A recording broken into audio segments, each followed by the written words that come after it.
In May 2019, the year of our Lord, OmniZion lost the footage for a new project in an express mail incident.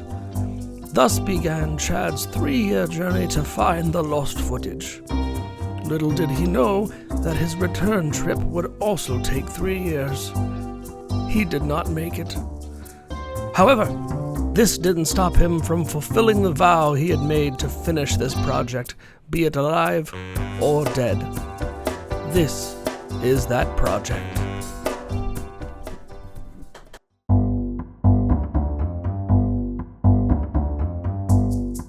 Hi, my name is Morndas, and welcome to The Prince and the Paper, where I stand here, talk about books, and try to validate my English degree. This video marks the very first episode of my brand new segment, Soapbox.rar, otherwise known as Morndas' Sizzlin' Hot Takes.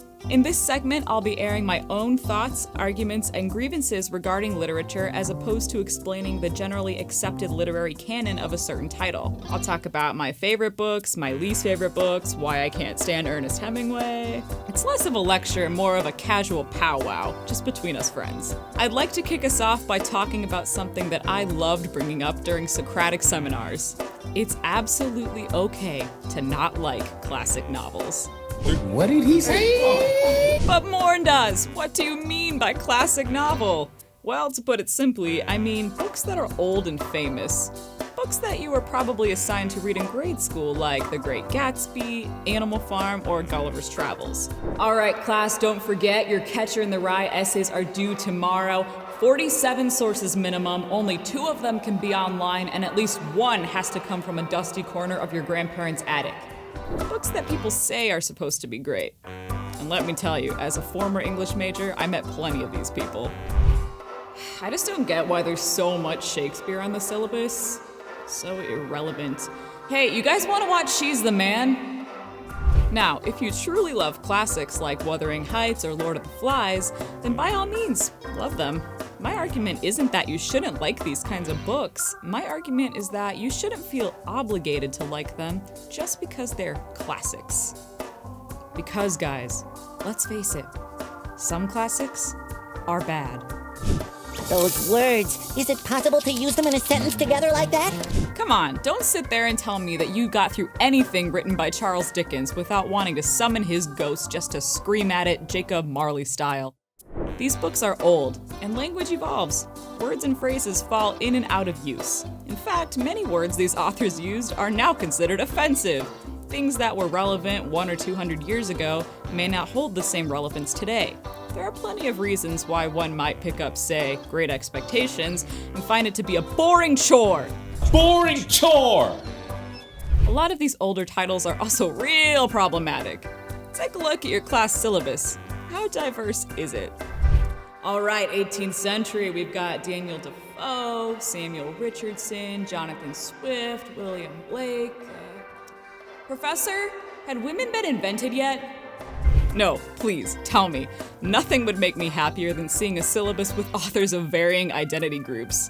Because so much of the literary canon is taken up by American and European authors, that means we're mainly consuming stories rooted in Western politics and their subsequent social inequalities. In other words, these books be sexist, and racist, and xenophobic.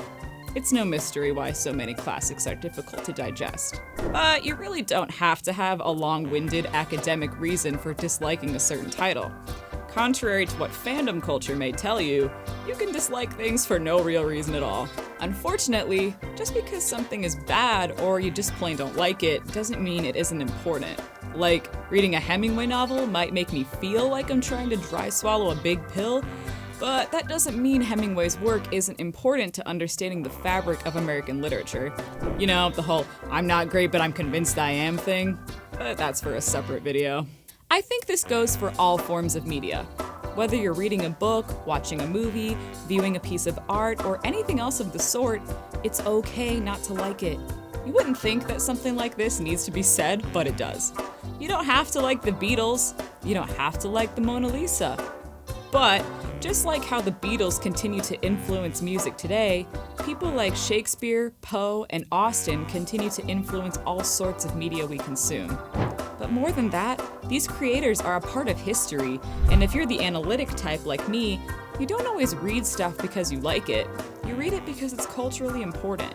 Additionally, I would argue that it's crucial to consider why you dislike a particular title or author. Always ask yourself this question: do I hate this because I genuinely didn't enjoy it, or do I hate this because a class, instructor, or something else made me hate it? This isn't me trying to get you to read stuff you don't like. This is me not wanting you to miss out on something really cool because some outside factor poisoned it for you. For example, to this day, I have a hard time reading anything by Faulkner because I associate him with a professor of mine who stanned him so hard that he would ridicule and criticize students who wrote about Faulkner in a way he didn't agree with. You know, every time I finish Dostoevsky's The Brothers Karamazov, I must ask myself a question. Has the book changed? Or have I? Ultimately, read what you want. And if you're the kind of person who makes fun of someone for reading The Lightning Thief while you're reading Ulysses, all you're doing is discouraging another person for wanting to pursue reading. Also, The Lightning Thief rules, and you're missing out on some great work because you'd rather snort black coffee and bring a typewriter to Starbucks. Elitism does not belong in the literary world. So, let's review. First, just because a book is considered a classic doesn't mean you're required by law to like it. Second, whether or not you like a certain book or piece of media, don't ignore its history and cultural impacts. And lastly, always consider why you dislike a certain title. Maybe it really just isn't your thing, but maybe an outside factor influenced your opinion of it the first time around. The bottom line is that life is too short to pretend to like things. It's also too short to pretend you don't like things. Just ask my 14 copies of Aragon. Alright guys, thanks so much for watching my first episode of Soapbox.rar. If you have a question about something I said or just want to continue this discussion, feel free to leave me a comment or find me on Twitter. I'm Morndas, and this has been The Prince and the Paper. See you next time.